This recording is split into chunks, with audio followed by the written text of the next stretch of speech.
it's Jen Mark from Buzzcast podcast for athletic therapists. Today I'm with Erin Brooks.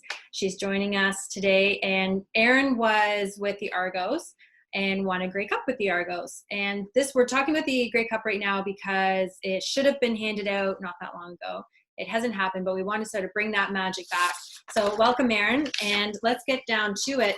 Talk to me a little bit about how you started working with the Argos. I know you'd wanted to work with the Argos for quite some time. Well, thank you, Jen, first of all, for having me today. Yes, I had my little, oh my gosh, this would be a great job, dream job, back when I was at the York University working with the football team.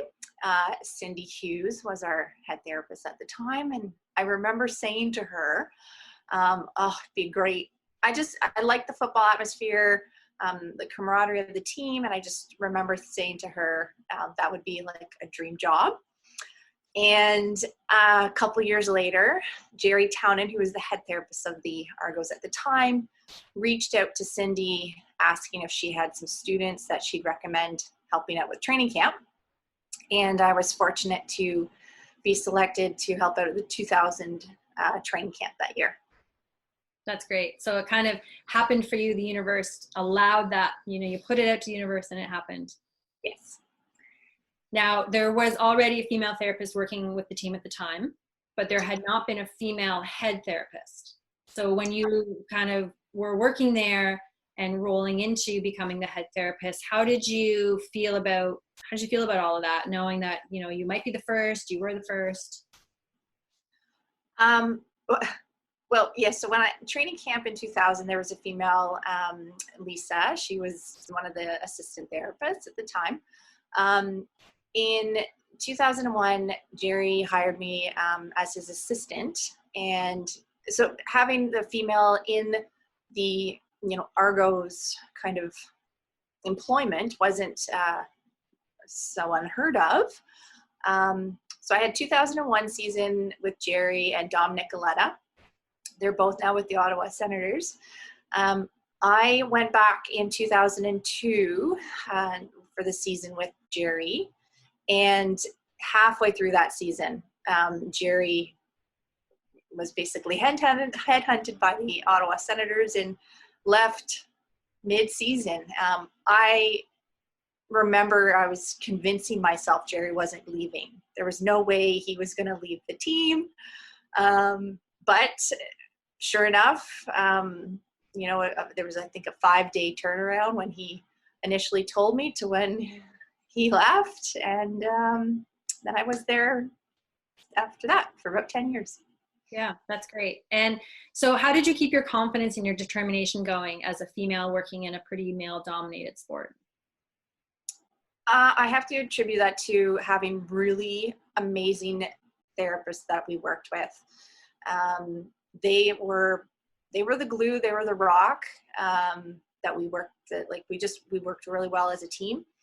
The other part too is we had some very good veteran athletes on the team that I think really helped take me under their wing and protected me a little bit. I think Jerry had something to do with that. But I didn't feel completely out of place having had that experience of working with the football team at York, and kind of had like Cindy as a role model. She was with the football team there for many, many years. So it didn't seem too out of place for me. That's great. It's nice to have that support, and if you don't notice that there's a difference, it probably means you're doing a good job. Hopefully. How How did you take care of yourself, or wish you had taken care of yourself in the long hours that you put in as the head therapist? I didn't take care of myself probably as well as I could have. There are no off days. Every day is a two treatments with the athletes. So you don't have a lot of downtime, and the downtime that I did have, I probably slept, which isn't bad. One thing though, I probably could have improved on my meal prep for sure, and my hydration. I didn't drink water, throughout the day because you don't have time to use the washroom. And I can't can't tell you how many times I ate Easy Mac I for was just lunch. thinking, we talked earlier and you talked about Easy Mac.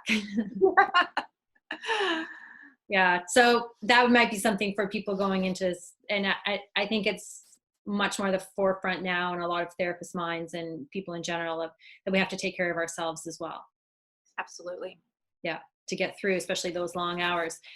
The hours that you did put in, a lot of that was assessing and treating, paperwork, that kind of stuff. But what were some of the things that took you out of your comfort zone? I imagine the actual putting your nose down in the grind, working with the athletes was easy for you. What was some of the stuff that was a little more difficult?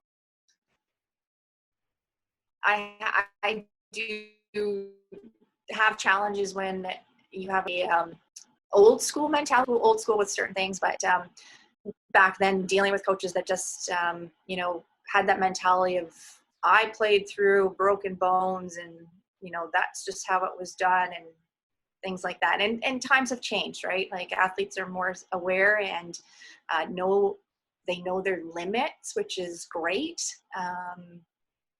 And just kind of, dealing with coaches that can be a little bit difficult takes me out of my comfort zone.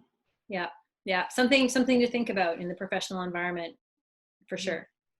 That's great. And so, and that sort of brought you to, you probably had to deal with coaches quite a bit, taking you out of your comfort zone quite a bit. So how did your character build while you were working in professional sports? I'm definitely not one to sugarcoat things. I tell it like it is. I'm a straight shooter. I don't beat around the bush. A lot of people probably don't respond well to that.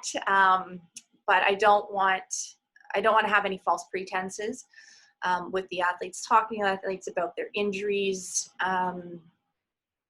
It's communicating, educating them, and just kind of knowing your personal education and your current level of knowledge and research and things like that is kind of the backbone and the base of kind of where you make your decisions. So that kind of has always helped. So you've sort of grown from that. So you had a lot to deal with working professionally. Now you're still working with football, but now you can sort of take that on a little bit more. Yes. Yeah. And so concussions with football, obviously concussions happened back in 2004, whether people would admit it or not. But how have things changed since you were working with concussions in football? So when we think of concussions, 10 years ago, 20 years ago, 50 years ago, the level of research that we have access to now and the research that is taking place now compared to how it was back then is so drastically different. You do the best with what information and policies, procedures, protocols that you have at the time, and you kind of you work with what you know at that point. 10 years from now, 20 years from now, the information we are using today may be completely wrong or obsolete. Like, we don't know what's going to happen in the future. So I think when it comes to the concussions, education, knowledge, long-term effects that we're still kind of only just at the tip of the iceberg with, is kind of where we're going to kind of develop into. But right at this moment, we've got to recognize that it's a constant change, the paradigm shifts, and you got to roll with it. You got to learn the new protocols and learn whatever newest update information is and kind of develop that with your program.